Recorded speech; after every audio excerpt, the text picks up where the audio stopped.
So when we're talking about going up and down the stairs, typically what people do is they barely put their foot on the step. Their knee is way forward in front of their toes, and then they push up that way. You can see how far my knee is in front of my toes, so I'm just smacking into the back of my kneecap when I do that. I'm looking for you to put your whole foot on the step, and you actually have to shift your butt back to get your shin vertical.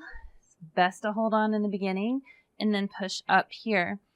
You can see when I go to land here, my knee is in front of my toes. This is the position that most people will put their foot on the step when they go to step up. If you put your whole foot flat on the step, you can see my shin is still angled forward.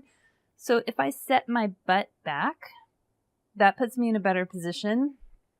I didn't actually change anything here. I just set my butt back a little bit, and then I push up. I land here. I'm already in a pretty good position. I did shift my hips back a little bit in this position, and then I push up here. So let's go through that again. So foot all the way on the step, butt is poked back a little bit and push up, foot all the way on the step, shift your butt back a little bit and push up, push up. I am actively, consciously thinking about using my hip to push myself up in that position. Now coming down is really tricky because there is no way that I can get my foot on the ground. Even if I try like that, my knee is still going forward.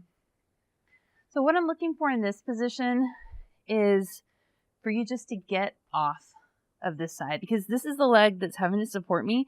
This is the leg, my right leg. When I go down, my knee is going to go in front of my toes.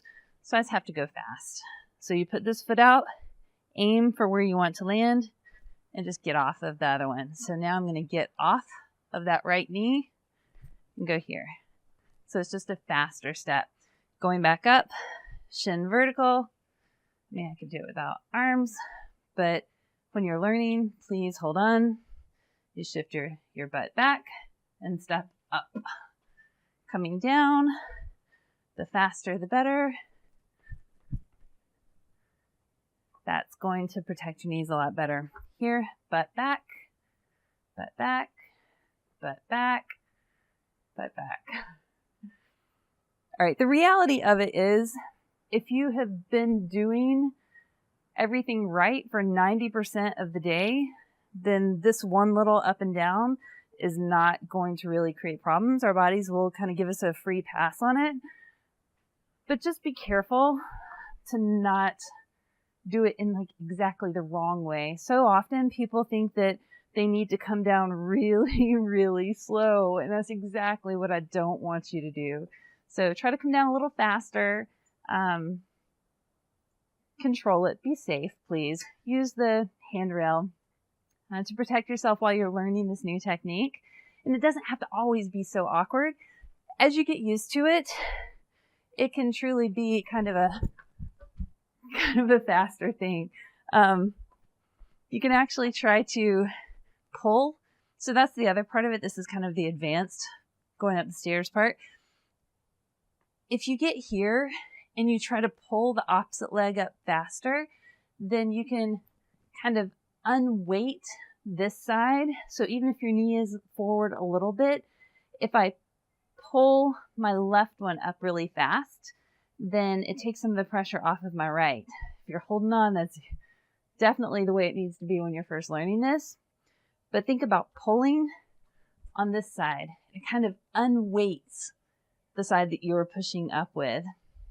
So here, I would think about pulling that right leg up. It's almost like a pendulum that's going to swing forward and kind of lift you up. And then you don't even have as much pressure on your kneecap because you've unweighted it. You've kind of taken some of your body weight off of it. All right, so we'll do that again. So it ends up being more of a pull, pull, pull, pull, like that.